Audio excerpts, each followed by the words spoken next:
একটা ইম্পর্টেন্ট কেসটি হচ্ছে পেশেন্টটি কোথায় যেন উড়িষ্যার পেশেন্ট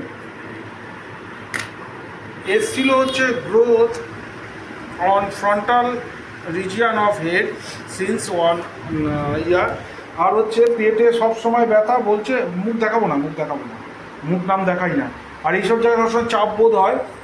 কোলেস্টেরল আগে বোধহয় একটু বেশি ছিল, ওষুধ দিয়েছিলাম হচ্ছে আগের বার এই যে পালসেটিলা 50 মিলিসিমেল স্কেল অফ পোটেন্সি,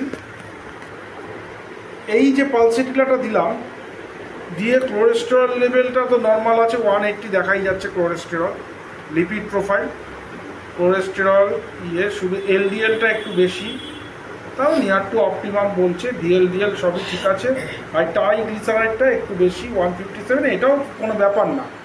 পেশেন্টের একটিই হয়, একটা ইকো করেছে, ইকোকার্ডিওগ্রাম আমি দিয়েছিলাম, সেটাও যে বারবার বুকে চাপ বোধ, আমি যদিও হার্টে কিছু পাইনি, কিন্তু দেখুন ইকোকার্ডিওগ্রাম যথারীতি এই ইমপ্রেশন, এই যে রিপোর্ট অফ ইকোকার্ডিওগ্রাফি সবই আমার নর্মাল বলে দিয়েছে, এই যে impression no significant echogenic abnormality detected. এখন কথাটা হচ্ছে পেশেন্ট বারবার বলার জন্য এই রিপোর্টটা আমি দিয়েছিলাম, কিন্তু ডাক্তাররা স্টেতো ধরে অনেক কিছু বুঝতে পারে। একটু জিপটা দেখুন,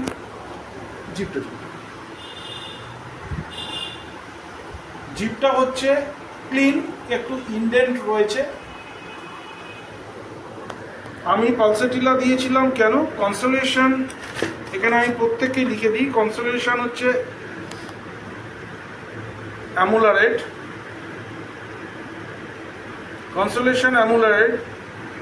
sympathy for others, weeping disposition, time passes too slowly,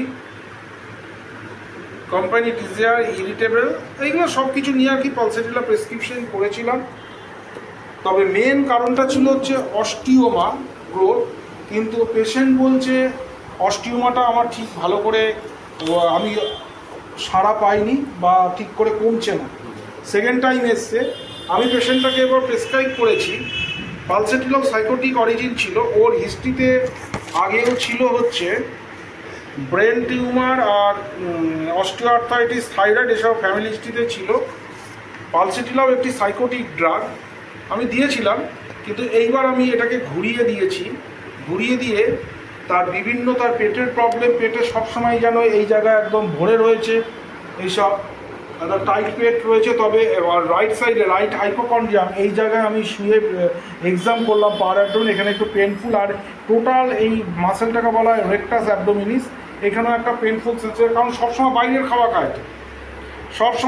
খাওয়া খায়, সকাল থেকে রাত পর্যন্ত সবসময় বাইরের খাওয়া খেয়ে বেড়াচ্ছে। তাহলে আমি বলেই দিয়েছি এটা ভগবানও সারাতে পারবেন, ওর পেটের রোগ আর তবে যা কন্ডিশন রয়েছে এই ধরনের ইকো তো ঠিক দেখেই দিলাম, আর কোলেস্টেরল যা রয়েছে এতে কখনো, আর যাই হোক এর কোনো খারাপ কিছু হতে পারে না, এত বড় কিছু হতে, কারণ অনেকের অনেক কিছু বড় কোলেস্টেরল থাকে। আমি থুজা এখন প্রেসক্রাইব করেছি 1 ml একটি ডোজ খেতে বলেছি, এরপর ফলোড বাই 15 days লেটার ক্যালকিরাফ্লোর 6 যেহেতু অস্টিওমা হাড় অনেক মানে হাড়ের ওপরে হয়েছে, কপালে হয়েছে, দেখালাম না, তাহলে মুখ দেখাতে হয়।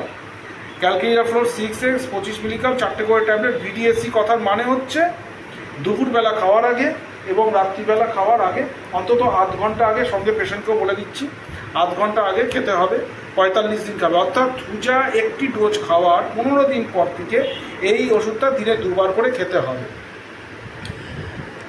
এই দুটোই ওষুধই অস্টিওমার উপরে অনেক ভালো কাজ করবে আমি আশা রাখছি।